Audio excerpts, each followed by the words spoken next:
السلام عليكم ورحمة الله وبركاته. الحمد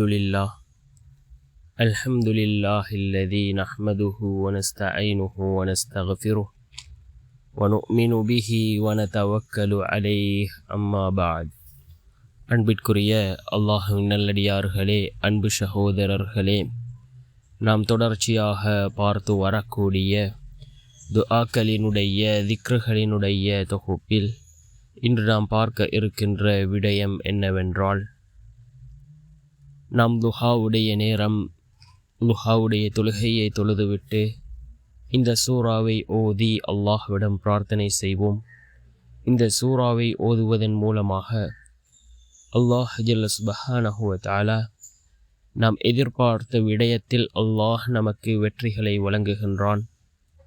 அன்றைய நாள் முழுவதும் எல்லா விடயத்திலும் அல்லாஹ்வினுடைய வெற்றிகள் நம்மை வந்தடையும். நம்முடைய எல்லா நிலைமைகளையும் சீர்படுத்தி தரக்கூடிய மிகவும் சக்தி வாய்ந்த ஒரு துஆவை தான் நாம் இன்றைய வீடியோவில் பார்க்க இருக்கின்றோம். அன்பார்ந்த சகோதரர்களே, அல்லாஹ்வின் நல்லடியார்களே, அதிகமான சகோதரர்கள் கேட்கக்கூடிய ஒரு விடயம், லுஹாவுடைய நேரம் எப்பொழுது ஆரம்பமாகின்றது, நாம் எவ்வாறு லுஹாவுடைய தொழுகையை தொழ வேண்டும் என்பதனை அதிகமான சகோதரர்கள் கேட்கிறார்கள்.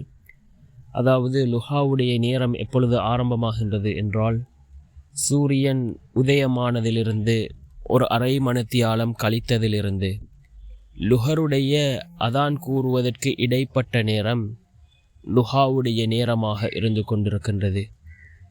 இந்த நேரத்திலே நாம் இந்த லுஹாவுடைய தொழுகையை தொழுவோம். அன்னை ஆயிஷா ரலியல்லாஹு அன்ஹா அவர்கள் கூறுகிறார்கள், ரசூலுல்லாஹி ஸல்லல்லாஹு அலைஹி வஸல்லம் அவர்கள் இந்த லுஹாவுடைய தொழுகையை வழமையாக தொழுது வரக்கூடியவர்களாக இருந்தார்கள் என்று அன்னை ஆயிஷா ரலியல்லாஹு அன்ஹா அவர்கள் கூறுகிறார்கள். இந்த லுஹாவுடைய தொழுகையை தொழுவதனால் நமக்கு ஏற்படக்கூடிய சிறப்புகள் என்னவென்றால், யார் இந்த லுஹாவுடைய தொழுகையை வழமையாக தொழுது வருகிறார்களோ அவர்களுடைய வாழ்க்கையில் உள்ள வறுமையை அல்லாஹ் நீக்குகின்றான். அந்த அளவுக்கு சிறந்த ஒரு தொழுகை தான் இந்த லுஹாவுடைய தொழுகை. இதனை தொழுதுவிட்டு அல் குர்ஆனிலே இருக்கக்கூடிய மிக முக்கியமான ஒரு சூறா, அல் குர்ஆனிலே 114 சூறாக்கள் இருக்கின்றது.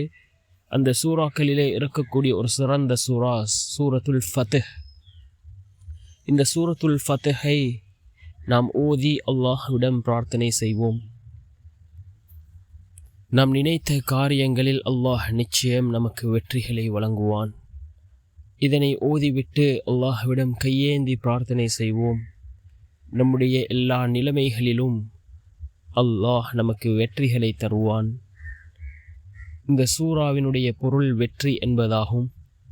மிகவும் சிறந்த ஒரு சூறாவாக இந்த சூறா இருக்கின்றது. இந்த சூறாவை ஓதி நாம் அல்லாஹ்விடம் பிரார்த்தனை செய்வோம்.